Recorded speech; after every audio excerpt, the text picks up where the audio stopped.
Bismillahirrahmanirrahim. Assalamualaikum warahmatullahi wabarakatuh. Alhamdulillah. Alhamdulillahi rabbil alamin. Wassalatu wassalamu ala asrafil anbiya'i wal mursalin. Nabiyyina Muhammadin wa ala alihi wa ashabihi ajma'in. Amma ba'd. Anak-anak sekalian, rahimani wa rahimakumullah.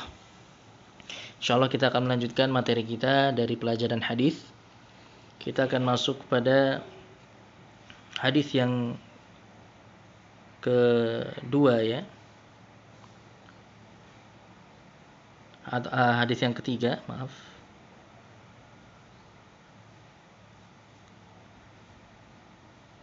Hadis yang ketiga dari bab Lihaqun Nasab, ya, dari bab pembahasan tentang penetapan nasab.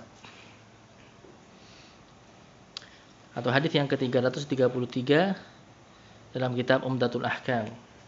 Disebutkan di sini oleh Al-Imam Abdul Ghani Al-Maqdisi rahimahullah taala an Aisyah radhiyallahu anha annaha qalat, dari Aisyah radhiyallahu anha bahwasanya beliau berkata, anna Rasulullah sallallahu alaihi wasallam dakhala alayya masruran.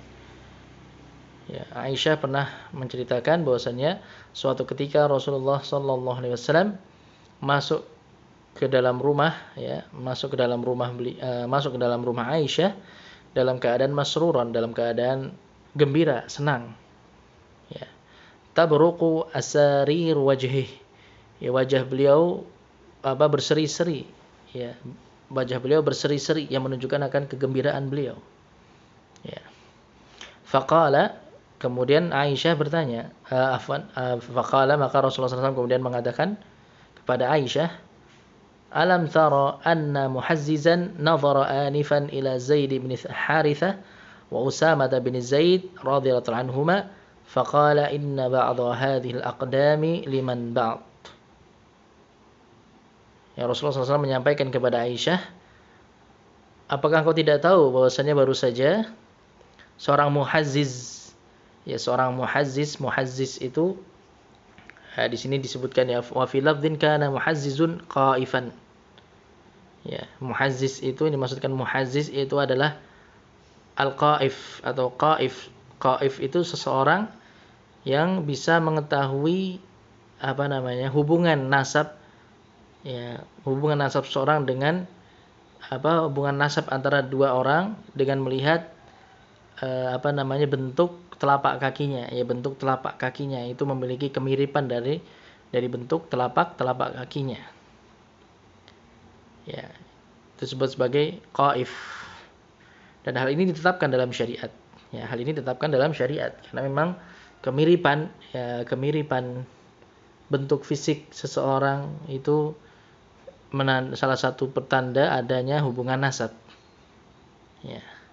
Maka di sini Rasulullah SAW mengatakan bahwasanya baru saja seorang muhazziz melihat kepada kepada Zaid ibn Harithah dan anaknya Usamah bin Zaid.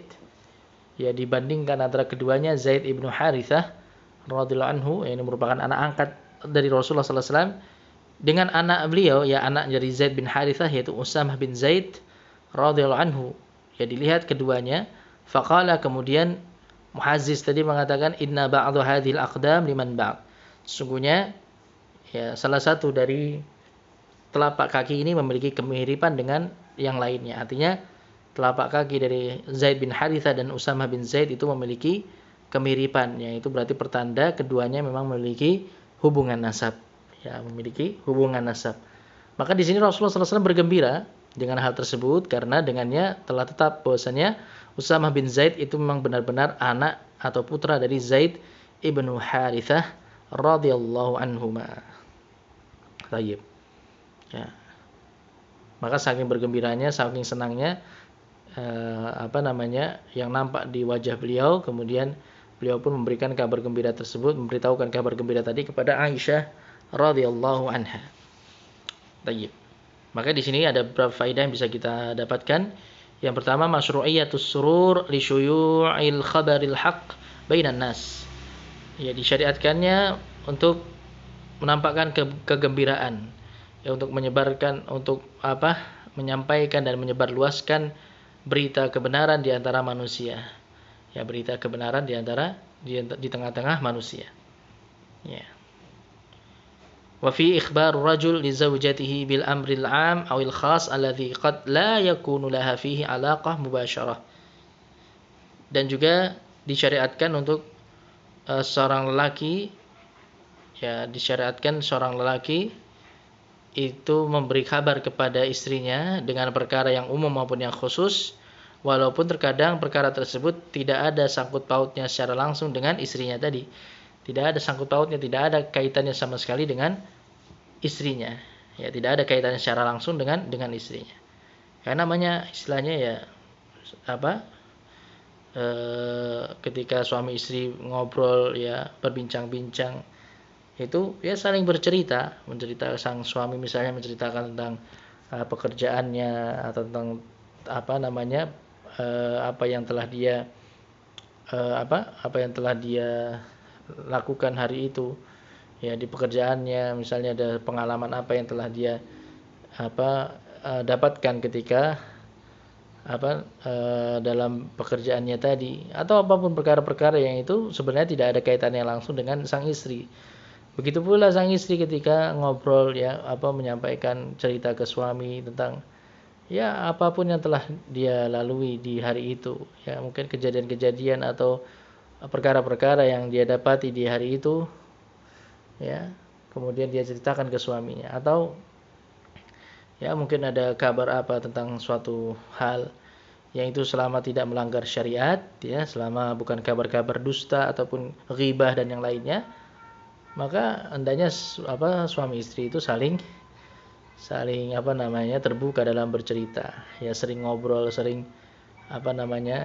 cerita bersama, sharing dan yang lainnya. Maka ini termasuk perkara yang disyariatkan, ya, karena ini bisa menjaga keutuhan rumah tangga dan menambah kecintaan antara suami istri. Kemudian faedah berikutnya, itsbatu atharil qiyafah, penetapan adanya al-qiyafah, jadi ditetapkannya perkara al-qiyafah, ya, al-qiyafah itu terkait dengan al-qaif tadi. Al-qaif itu kan orangnya, orang yang bisa mengetahui hubungan nasab dengan dengan melihat bentuk kemiripan pada telapak kaki. Maka dalam Islam ditetapkan hal tersebut, jadi adanya asarul qiyafah, ya, pengaruh al-qiyafah dalam hubungan nasab. Ya, jadi memang ada hubungan antara kemiripan dari bentuk fisik, khususnya dalam pada bentuk telapak kaki, dengan hubungan nasab seseorang. Tayyib. Yang terakhir faedah di sini, al-qiyafatu ilmun mu'tabarun fi syariah mu'awwalun alaih. Ya, maka al-qiyafah ini merupakan ilmu yang mu'tabar, yang diakui dalam syariat Islam dan dijadikan sebagai salah satu pedoman, ya, atau sebagai pedoman dalam menentukan nasab. Jadi salah satu cara untuk bisa menentukan nasab seseorang. Tayyib. Ya, mungkin ilmu ini ya dikenal di kalangan orang-orang Arab, ya. Dikenal di kalangan orang-orang Arab. Adapun mungkin di negara kita, mungkin di Indonesia, ilmu ini belum banyak yang mengetahuinya. Baik. Yang jelas, ya, hubungan nasab itu bisa, sekali lagi, hubungan nasab itu bisa ditentukan dengan adanya kemiripan pada bentuk fisik. Ya, ini tentunya perkara yang juga ditetapkan secara ilmiah, ya. Karena ya di masa modern ini kemudian ketika para ilmuwan menemukan tentang teori genetika dan yang lainnya, maka memang di antara perkara-perkara yang itu diturunkan, ya, dari jalur keturunan itu diantaranya adalah bentuk fisik, ya, kemiripan dalam bentuk fisik, dan ini tentunya merupakan perkara yang ma'ruf di tengah-tengah manusia. Kemudian kita lanjut pada hadis berikutnya, hadis yang keempat dan yang kelima, ya. Hadis yang keempat dan yang kelima, atau hadis yang ke-334 dan 335. Ini kita baca sekaligus karena ini pembahasannya satu pembahasan yang sama. Di sini hadis yang ke-334, an Abi Sa'id Al-Khudri radhiyallahu anhu, dari Abu Sa'id Al-Khudri radhiyallahu anhu, qala, beliau berkata, dzukira al-azlu li Rasulillah sallallahu alaihi wasallam, pernah disebutkan tentang azl di hadapan Rasulullah SAW. Ya, ditanyakan atau disebutkan perkara azl ya kepada Rasulullah SAW. Ya, al-azlu itu ya di sini dijelaskan nanti ya dalam penyebutan hadisnya.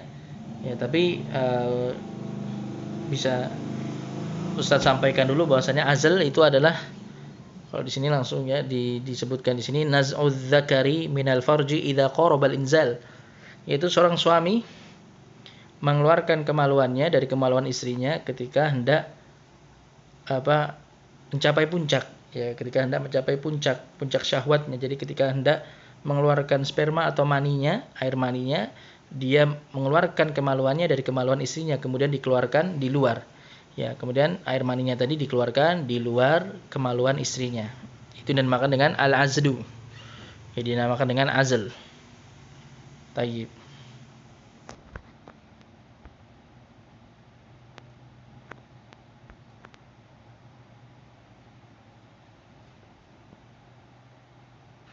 Kemudian di sini kita lanjutkan hadisnya. Jadi dzukira al-azlu li Rasulillah sallallahu alaihi wasallam. Ya, pernah disebutkan tentang azl di hadapan Rasulullah sallallahu alaihi wasallam. Ya, disebutkan azl kepada Rasulullah sallallahu alaihi wasallam. Faqala, kemudian Rasulullah mengatakan, walima yaf'alu dzalika ahadukum. Mengapa salah seorang dari kalian melakukannya? Ya, beliau bertanya, mengapa salah seorang dari kalian melakukannya? Walam yaqul, akan tapi beliau tidak mengatakan fala yaf'al dzalika ahadukum. Janganlah salah seorang dari kalian melakukannya. Ya, jadi beliau tidak melarang, beliau hanya bertanya mengapa salah seorang dari kalian melakukannya. Ya, tapi beliau tidak mengatakan janganlah salah seorang dari kalian melakukannya.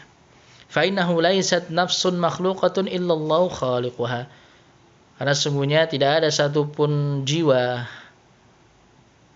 ya, tidak ada satupun jiwa yang terbentuk, yang tercipta, ya, kecuali Allah lah penciptanya. Kecuali Allah lah penciptanya. Tayyib, ini hadis yang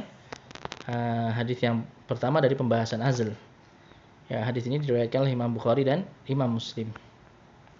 Kemudian hadis yang kedua masih tentang hadis tentang azl. Hadis yang 335, an Jabir bin Abdullah radhiyallahu anhuma qala, dari Jabir bin Abdullah radhiyallahu anhuma, beliau berkata, kunna na'zilu wal Qur'anu yanzil.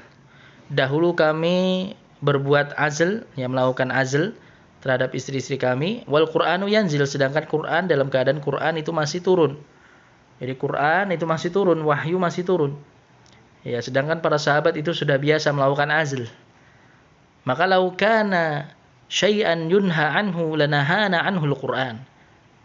Kalau seandainya azl itu merupakan perkara yang dilarang, maka sungguh tentunya Al-Quran akan melarang kami darinya. Ya. Maka ini Jabir bin Abdullah mengatakan, dahulu para sahabat biasa berbuat azl di zaman Rasulullah SAW ketika wahyu masih turun. Ya. Ketika wahyu Al-Quran itu masih turun. Tapi tidak ada satupun ayat, tidak ada satupun wahyu yang turun dari Allah Subhanahu wa taala yang melarang perbuatan ini.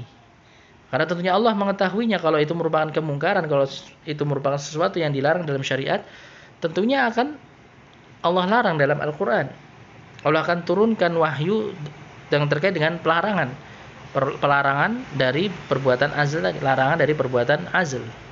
Tapi ternyata hingga Rasulullah SAW wafat, ya, tidak ada wahyu yang turun terkait dengan larangan azl. Ya, terkait larangan azl. Taib.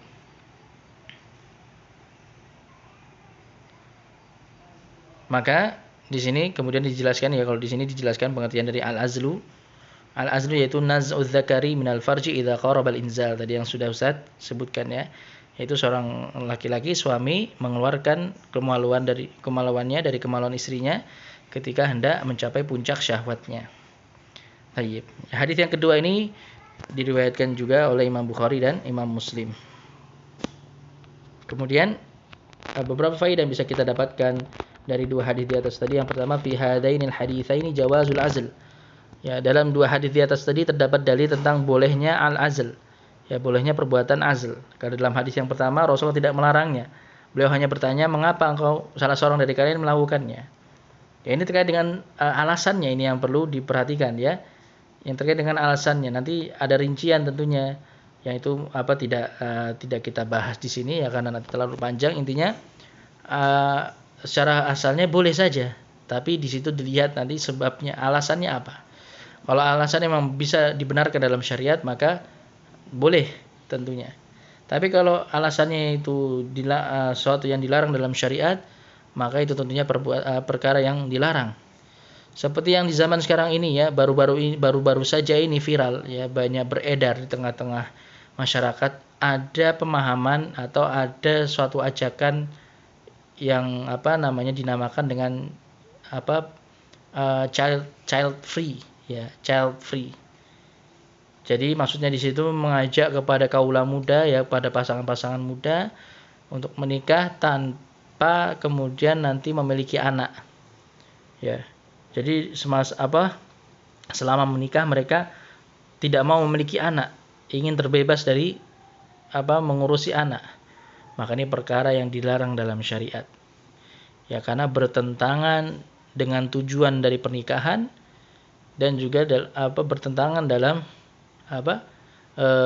hikmah atau diantara hikmah dari pernikahan tersebut. Ya.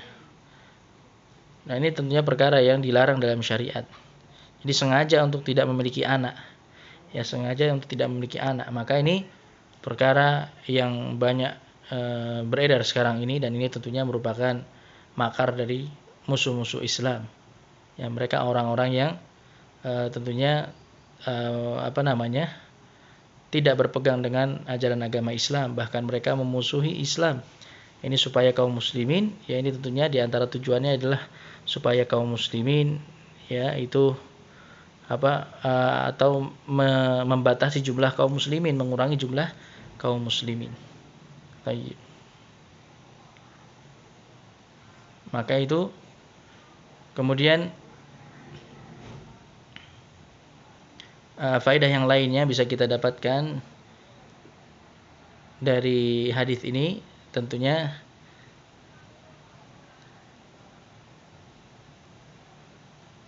selain faedah yang utama tadi tentang bolehnya azl, di sini juga disebutkan bahwasanya sunnah Nabi Muhammad sallallahu alaihi wasallam itu ada 5 macam. Ya, ada 5 macam yang ini dibahas dalam ilmu mustalah hadis. Ya, dibahas dalam ilmu mustalah hadis. Ya, ini mungkin nanti kalian dapatkan di pembahasan mustalah hadis, ya tidak di sini. Pembahasannya kita cukupkan untuk 2 hadis di atas, ya intinya tentang bolehnya hukum azl. Baik.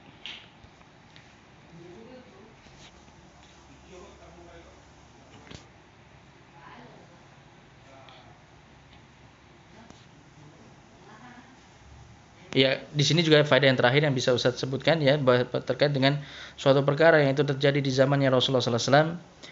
Maka ketika itu perbuatan tersebut dilakukan oleh para sahabat atau manusia ketika itu, dan tidak ada larangannya dari Allah dan maupun Rasulnya, maka menunjukkan bahwasanya perkara tersebut adalah perkara yang diperbolehkan. Ya, perkara yang diperbolehkan. Kalau seandainya itu dilarang, maka tentunya akan datang larangannya dari Allah dan Rasulnya. Taib. Maka ini anak-anak sekalian rahimani wa rahimakumullah, apa yang bisa kita pelajari pada kesempatan halaqah hari ini, mudah-mudahan bermanfaat bagi kita semua.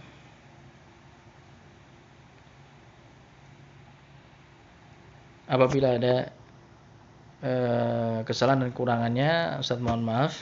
Semoga bisa dipahami dengan baik dan bisa bermanfaat bagi kita semua. Alhamdulillahirabbil alamin. Wallahu taala a'lamu bissawab. Wa sallallahu wasallam ala nabiyyina Muhammadin wa ala alihi wa ashabihi ajmain. Subhanakallahumma bihamdik asyhadu an la ilaha illa anta astaghfiruka wa atubu ilaik. Assalamualaikum warahmatullahi wabarakatuh.